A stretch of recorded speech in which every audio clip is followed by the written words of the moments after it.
Friends, आज के video में मैं एक ऐसा फर्टिलाइज़र आपके साथ शेयर करने वाली हूँ जिसका उपयोग यदि आप अभी जुलाई के महीने में कर लेते हैं तो पूरी बारिश आपके प्लांट अच्छी ग्रोथ तो करेंगे ही, साथ में उनमें बहुत अच्छी फ्लावरिंग होगी। पौधे इंसेक्ट, फंगस और चींटियों से फ्री रहेंगे, क्योंकि बारिश के मौसम में सबसे ज़्यादा परेशानी होती है। प्लांट की मिट्टी में लगातार नमी होने की वजह से फंगस लगता है और पौधे इंसेक्ट और चींटियों की चपेट में आते हैं। तो अभी इस समय शुरुआती बारिश के दिनों में हमें अपने प्लांट में इस फर्टिलाइज़र का यूज़ करना है, जिससे पौधे बिना किसी परेशानी के लगातार बिना रुके फल फूल देते रहेंगे। क्योंकि अभी तक हम पौधों की गर्मी के हिसाब से देखभाल कर रहे थे और उसी हिसाब से फर्टिलाइज़र दे रहे थे, लेकिन मौसम बदलते ही हमें पौधों की देखभाल करने का तरीका और उनमें खाद देने का सही उपयोग मालूम होना चाहिए। तो सबसे पहले यदि बारिश के दिनों में पौधे की देखभाल की बात करें तो प्लांट को आपको अभी से तैयार करना होगा। पौधे की मिट्टी की अच्छी तरह से पहले गुड़ाई करनी है। उसमें खरपतवार, कचरा यदि है तो आपको पूरी तरह से मिट्टी में से हटा लेना है। यदि आपने गर्मियों के दिनों में पौधे की मिट्टी की मल्चिंग की हुई है इस तरह से, तो आपको ये मल्चिंग अब हटा लेनी है, जिससे कि मिट्टी में अच्छी तरह से हवा जाए, वरना प्लांट में लगातार बारिश का पानी भरने से फंगस लग सकता है। इसलिए मिट्टी को बारिश के दिनों में आपको ड्राई और साफ़ सुथरा रखना है। पौधे को जितनी ज़रूरत है बस उसी हिसाब से आपको पानी देना है। दूसरा सबसे बड़ा काम है प्लांट की मिट्टी में गमलों का ड्रेनेज होल सही रखना।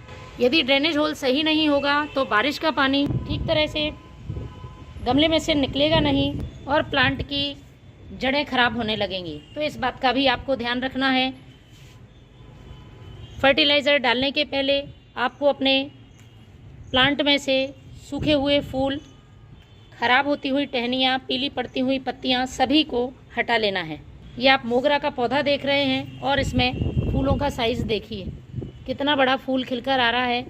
पूरा मोगरा कलियों से और फूलों से भरा हुआ है। यदि आपके मोगरा के पौधे में बिल्कुल भी फ्लावरिंग नहीं हो रही है या फूल एक बार आकर दोबारा आना बंद हो गए हैं, तो आप इस फर्टिलाइज़र का यूज़ कर सकते हैं। इससे आपको पौधे पर बहुत ही अच्छा रिज़ल्ट देखने को मिलेगा।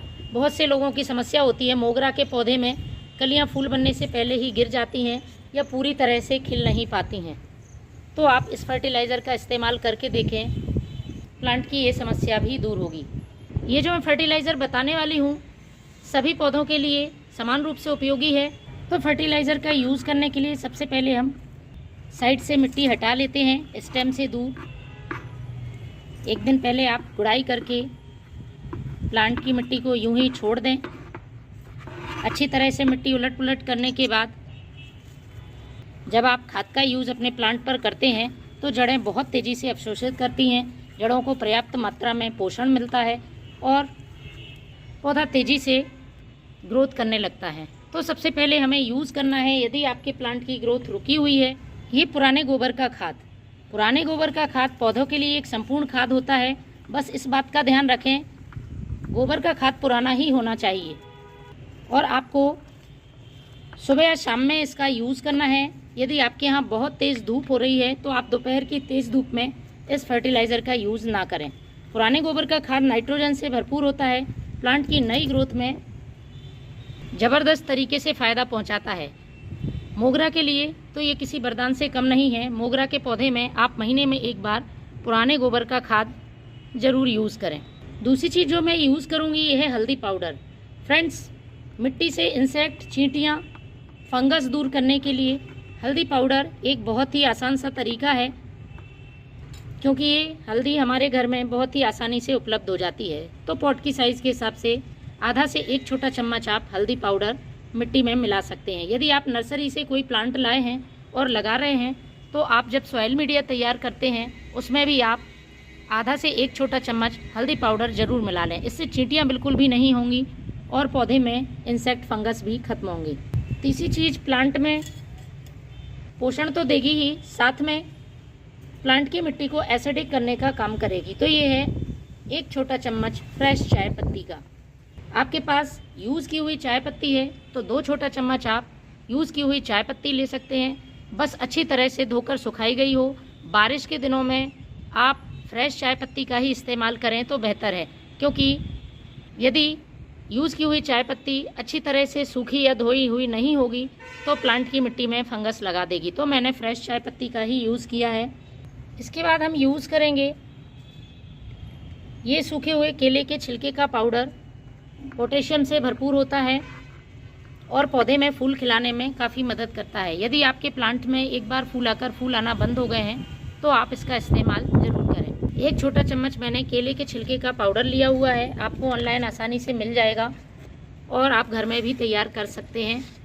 एक मैं स्प्रे भी तैयार करूंगी जो इस समय पौधे को घना बनाएगा, साथ ही पत्तियां पीली होने से रोकेगा। यदि आपके प्लांट की लगातार पत्तियां पीली पड़ रही हैं, प्लांट एकदम रूखा सूखा बेजान नज़र आ रहा है और पौधा घना नहीं है, तो इसका स्प्रे का ज़रूर इस्तेमाल करें। तो सबसे पहले हम इसे मिट्टी से अच्छी तरह से कवर कर देते हैं और तैयार करते हैं एक स्प्रे। तो आपको स्प्रे बनाने के लिए करना क्या है, आपको लेना है ये एप्सम साल्ट। 1 लीटर पानी में 1 छोटा चम्मच ये एप्सम साल्ट ले लेना है। ये खाने वाला नमक नहीं है, मैग्नीशियम सल्फेट इसका पूरा नाम है। और अच्छी तरह से मिक्स करके उसे आपको स्प्रे बॉटल में भर लेना है और अपने पौधे पर अच्छी तरह से स्प्रे करना है। आप वैसे डायरेक्ट मिट्टी में भी डाल सकते हैं, लेकिन फ्रेंड्स इस तरह से पत्तियों पर बहुत अच्छी चमक आती है और प्लांट घना बनता है। इसका स्प्रे आप अपने वेजिटेबल प्लांट्स पर करेंगे तो सब्जियों का टेस्ट भी अच्छा आता है और साइज़ भी अच्छी होती है। विशेषकर जो टमाटर मिर्च के पौधे हैं उनके लिए महीने में 1 बार आप एप्सम साल्ट का स्प्रे ज़रूर करें। इसके बाद आप मिट्टी में वाटरिंग कर दें। तो फ्रेंड्स, बारिश शुरू होने से पहले इस खाद का इस्तेमाल करें और जो मैंने देखभाल संबंधित जानकारी दी है उसका ध्यान रखें, तो आपके प्लांट पूरी बारिश अच्छे फूल देते रहेंगे। Thank you.